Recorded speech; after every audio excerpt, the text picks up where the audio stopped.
एक रिश्ता भी मोहब्बत का अगर टूट गया, देखते देखते शिराज़ा बिखर जाता है। नाजरीन, मैं हूं बिस्मिल्लाह आफ्ताब आलम और आप देख रहे हैं उर्दू हिंदी नॉलेज चैनल। आपको मालूम है जीआईसी मेंस जो उर्दू सब्जेक्ट है उसका पेपर की प्रैक्टिस हम लोग कर रहे हैं।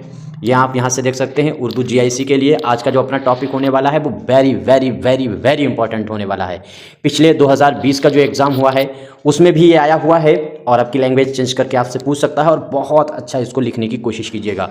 तो फोर्ट विलियम की अदबी खदमात पर आज हम लोग बात करेंगे। आज का मजमून थोड़ा सा तवील हो सकता है क्योंकि टॉपिक ऐसा है, जब हम इसको लिख रहे थे तो समझ में ये नहीं आ रहा था कि कौन सा पॉइंट छोड़े और किस तरीके से हम इसको फॉन्ट करें। फिर भी मैंने जो कोशिश की है वो आपको मालूम है 250 लफ्ज़ में आपको ये जवाब देना होगा, लेकिन मैंने जो लिखा है वो लगभग 350 लफ्ज़ों में इसको लिख दिया है। वहाँ पर इसको लॉन्ग लिखना ही लिखना पड़ेगा। कुछ ऐसे टॉपिक हैं जो 250 अल्फाज में आप कंप्लीट नहीं कर पाएंगे। ठीक है, तो फाइनली 110 तो आज जो है वो टॉपिक पूरे हमने कर लिए हैं और ये जो नोट्स हैं ये अपने पास आप मंगवा सकते हैं। स्क्रीन पर जो नंबर दिखता है उस पर कांटेक्ट करके आप जो है वो उर्दू के लिए और साथ ही साथ में जो हिंदी होती है उस हिंदी के लिए भी दोनों के नोट्स आप इसी नंबर से मंगवा सकते हैं। वीडियो पूरी देखिएगा, अच्छी लगे तो लाइक कर दीजिएगा, नहीं अच्छी लगे तो डिसलाइक कीजिएगा। चीज़ें जो हम समझाने की कोशिश करते हैं उनको समझने की कोशिश कीजिए। आप यहाँ पर देखिएगा कि ये जो मजमून आपको दिया गया है, एक बात समझिए सवाल क्या है। सवाल ये आपसे दिया गया है कि उर्दू नस्र, यहाँ पर कलर चेंज कर ले, कि उर्दू नस्र जो है उसके इर्तिका में फोर्ट विलियम कॉलेज की अदबी खदमात पर रोशनी डालिए। आपसे फोर्ट विलियम कॉलेज की हिस्ट्री नहीं पूछ रहा है बल्कि फोर्ट विलियम कॉलेज की अदबी खदमात पूछ रहा है। जैसे ही लफ्ज़ अदबी खदमात लफ्ज़ लग गया वैसे ही आपके जहन में चलना चाहिए फोर्ट विलियम कॉलेज में कौन कौन राइटर हैं, किन किन ने उर्दू में तर्जुमे किताबों के किए हैं, दास्तानों से किए हैं, दूसरी कौन कौन सी किताबों से तर्जुमे उर्दू नस्र में किए गए हैं। तो वही चीज़ है कि नसरी किताबों का तर्जुमा आपको इस मजमून में डालना होगा और इतिहास बताने की कोई ज़रूरत नहीं कि पहला इसका मसौदा तैयार हुआ, फिर फलाने हुए, फिर डिमगाने हुए, फिर पहले प्रिंसिपल हुए। ये पूरी राम कहानी कुछ नहीं है। इसका थोड़ा सा मोटा सा बैकग्राउंड 3 4 5 लाइनों में बता सकते हैं, जैसे हमने यहाँ पर कोशिश की। देखिए अब पढ़ते हैं। तो 18वीं सदी के आगाज़ 18वीं सदी के आखिर और 19वीं सदी के आगाज़ में उर्दू नस्र अभी अपनी इब्तदाई हालत में थी। उस वक्त कलकत्ता 1800 में फोर्ट विलियम कॉलेज का क़याम अमल में आया। ठीक है, हम थोड़ा सा इसका हल्के से पढ़ते हैं ताकि आप समझ लें।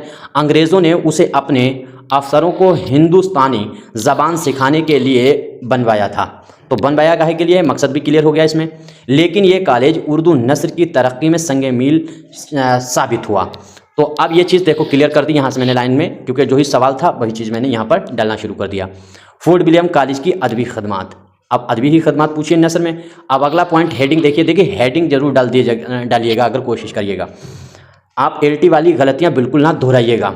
नस्र निगारों की तरतीब देखिए, इसकी तरबियत में अब ये देखिए यहाँ से कॉलेज के सरबराह जॉन गिलक्रिस्ट ने हिंदुस्तानी पंडितों और मुंशियों को जमा किया।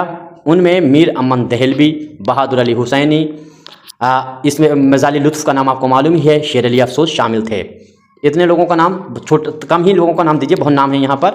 इन लोगों को हुक्म दिया गया कि वो सादा और आम फहम उर्दू में किताबें लिखें ताकि अंग्रेज़ी अफसर आसानी से ज़बान सीख सकें। इतनी बात हो गई। अब आ जाइए यहाँ पर अगली हेडिंग में, निसाबी किताबों की तालीफ़। अब यहाँ पर कॉलेज में जो चीज़ें पढ़ाई जा रही थी तो उनमें जो निसाब शामिल था उन किताबों के बारे में क्या है। कॉलेज के ज़ेर एहतमाम उर्दू की अव्वलीन नसरी किताब लिखी गई, मीर अमन की बागो बहार। हालांकि ये पहले लिखी नहीं गई है, फोर्ट विलियम कॉलेज की बाग उर्दू है पहली, लेकिन मीर अमन की फेमस किताब यहाँ की है इसलिए लिख दिया है। मीर अमन की बागो बहार का दूसरा एडिशन और नौतर्ज मुरस्सा का तर्जुमा माना जाता है। उनकी एक और किताब अखलाक़ मोहसिनी का तर्जुमा गुंज खूबी भी यहीं शाया हुई। ठीक है, शॉर्टकट में लिख रहे हैं, चाहो तो इनके सन आप डाल सकते थे, आपके पास जैसा टाइम हो वैसा कीजिएगा। अब शेर अली अफसोस की किताब आराइश महफिल और बाग़ उर्दू यहीं की लिखी हुई है। और इसके अलावा उन्होंने नस्र बे नज़ीर, माधोनल कामकुंडला, तोता कहानी, सहरुल बयान जैसी किताबों पर नज़र सानी की और उनको यहीं शाया करवाया। इतनी बात समझ गए। इन किताबों ने दास्तानवी नस्र को एक मयार दिया। इन किताबों ने जो ऊपर तर्जुमा की गई का जिक्र हुआ है, ज़बान सलीस थी और अंदाज सादा था। इन किताबों का ज़बान सलीस है, अंदाज सादा है। और इश्किया, यहाँ पर 2-3 लफ्ज़ और भी बढ़ाए जा सकते थे, हमने बहुत शॉर्ट करने की कोशिश की। हैदर बख्श हैदरी, किस्सा महरो माह, किस्सा लैला मजनू, आराइश महफिल वगैरह तर्जुमा की गई।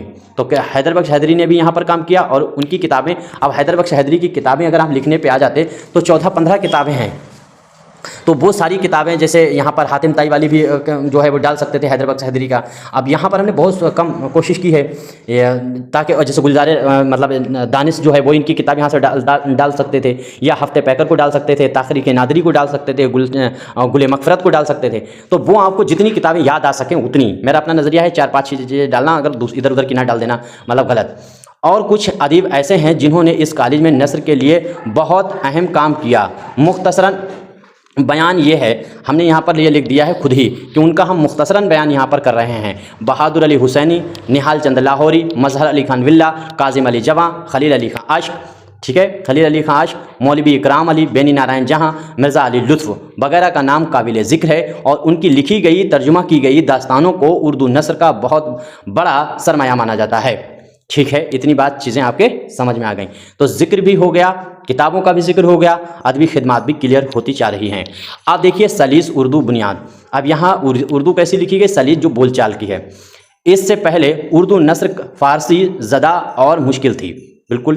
फोर्ट विलियम कॉलेज के मुसन्निफीन ने अमूमन मुश्किल अल्फाज छोड़कर खड़ी बोली और दहली के मुहावरों को अपनाया। इससे उर्दू नस्र आवाम के करीब आई। अब आगे अगली हेडिंग डाल दीजिएगा कि नस्र की मुख्तलिफ असनाफ का आगाज़। अब मुख्तलिफ असनाफ में देखिए कि यहाँ सिर्फ दास्तानें ही नहीं लिखी गई, बल्कि तर्जुमे लुगात और ग्रामर की किताबें भी तैयार की गईं। अंग्रेज़ी, उर्दू लगत और कवायद उर्दू ने नस्र को बाकायदा शक्ल दी, मुश्किल कह दिया। तो नस्र जो है वो सलीस और ग्रामर के साथ लिखा जाना शुरू हो चुका था यहाँ से। अब इसकी अहमियत पे देखेंगे तो फोर्ट विलियम कॉलेज ने उर्दू नस्र को बेतरतीबी से निकाल कर इदारती शक्ल दी। इसकी शाया करदा किताबें पूरे हिंदुस्तान में पढ़ी गईं और बाद के नस्र निगारों के लिए नमूना बनी। सर सैयद तहरीक और दहली कॉलेज के इसातिज़ा ने, यहाँ पर गौर कीजिएगा कि सर सैयद तहरीक और दहली कॉलेज के इसातिज़ा ने इसी सलीस नस्र को आगे बढ़ाया जो कहाँ लिखी गई थी? फोर्ट विलियम कॉलेज में। इसका नतीजा क्या हुआ? यूँ कहा जा सकता है कि अगर दहली उर्दू शायरी का मरकज़ थी तो फोर्ट विलियम कॉलेज उर्दू नस्र की नर्सरी था। तो उर्दू नस्र की नर्सरी कौन था? Fort William college. आगे देखिए, उसने उर्दू नस्र को इब्तदाई नज़्मों ज़ब्त दिया और उसे जदीद अदब की राह पर डाला। इस तरह से ये मज़मून पूरा मैंने आपके सामने कंप्लीट कर दिया। इसमें कोई गलती हुई है ज़रूर बताइएगा, और नए हैं चैनल पर तो सब्सक्राइब करके जुड़ जाइएगा, और पहले से अगर आप जुड़े हुए हैं तो फिर कोई बात नहीं है, वीडियो अपने साथियों को शेयर किया कीजिएगा। हम आपको आखिर में वही कहेंगे कि अगर आप देखिए किसी का कोर्स खरीदना चाहते हैं तो खरीद सकते हैं। अपने वहाँ तो कोई कोर्स चलता नहीं है। अपने वहाँ सीधी सी बात है कि आप जो है वो नोट्स जो हैं उनको ले सकते हैं। उर्दू जो है उसके भी ले सकते हैं और हिंदी के भी ले सकते हैं, और इनकी फ़ीस 200-300 रुपये दोनों सबकी होगी फ़ीस। और उसको आप पढ़िए और ये जो है प्रैक्टिस करते रहिए। प्रैक्टिस आप करेंगे तो परफेक्ट होंगे, सीधी सी बात है। बाकी सारे क्लास फ्री और सब चीज़ जो है वो यूट्यूब पे आती रहेगी। हाँ, एक बात और हमने कल भी कहा था, रोज़ कहते हैं कि टीजीटी जो नई वैकेंसी आने वाली हैं उसमें एक बात हम नई आपको बताना चाहेंगे कि इसमें जो जीके वाला हुआ आपके दिल में बैठाला जा रहा है, इससे मत घबराइएगा। इसको जीके को हम फ्री तैयार करा देंगे सब यूट्यूब पे ही। और ये जो टीजीटी पीजीटी की जो उर्दू अपना सब्जेक्ट है उसके लिए अपनी किताब शाहीन मंगवा सकते हैं प्रैक्टिस वगैरह लगाने के लिए। बाकी कोई खास बात नहीं है।